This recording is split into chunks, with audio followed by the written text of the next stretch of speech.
This is a true story about a boy named Joey who was raised by an awesome set of parents who adopted him at the tender age of 4 years. Having the absolute best new parents to live with, Joey knew he was special, and he counted himself lucky to have such loving, caring, and kind parents, since he knew not where he came from, except the story that they teased him with. The stork brought you to us. But Joey knew he was a wanted child, which was so rare in the 1950s. And no one knew about adoption then, so he was very uniquely blessed. When Joey became about 13 years of age, he was in the library doing some reading when he happened on the article about the orphanage where he was adopted from, and he found out then that he was one of over 200,000 children who were abandoned and who were literally experimented on and summarily killed by the Roman Catholic nuns and priests who ran the orphanage in Montreal, Quebec, where he came from, and his life turned upside down, since he knew his parents did not know this. They did not know the real, untold story. Now Joey knew he was indeed special, not only to have survived this horrible, heinous atrocity, but also how lucky he was to have found such kind and loving parents.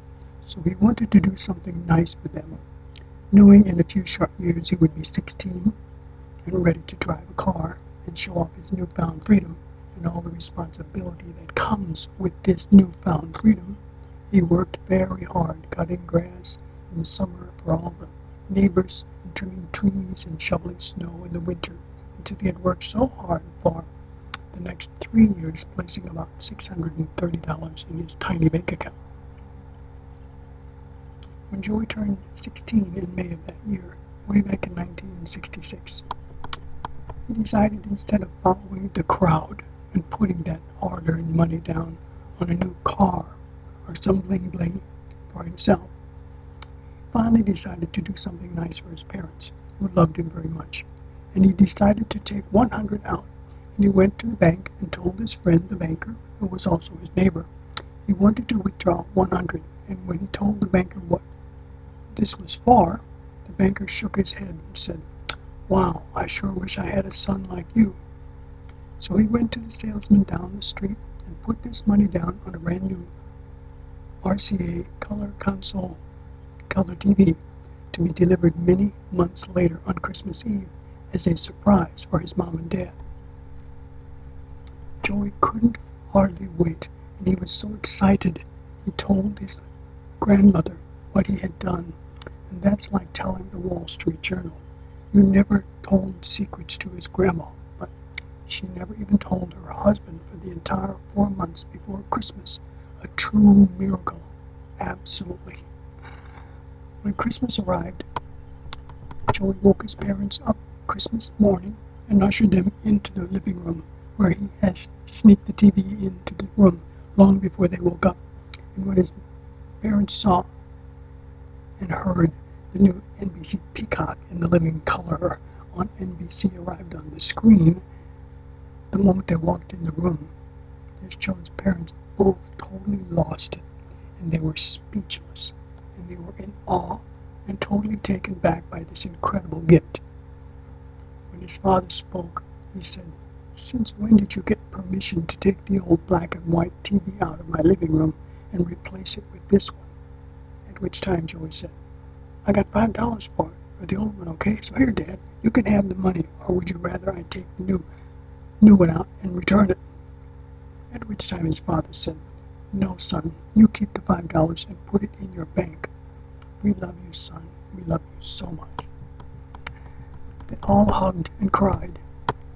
It was one of the most memorable Christmases in his life.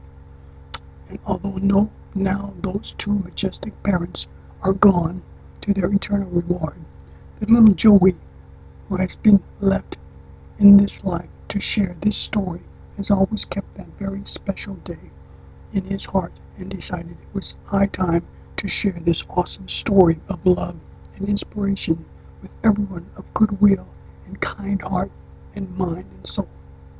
If you can find it in your heart as a 16-year-old, as this child of God did, to take all he had to give in his entire worldly possessions and give it without reservation or with no reason to blow it all on his own self, and instead give it entirely to his mother and father and give them the thrill of a lifetime, how many now at 16 in the year 2012, when that would equal around $4,500 in today's world, would keep it for themselves and for their college, for some new bling bling, or maybe a down payment on a car?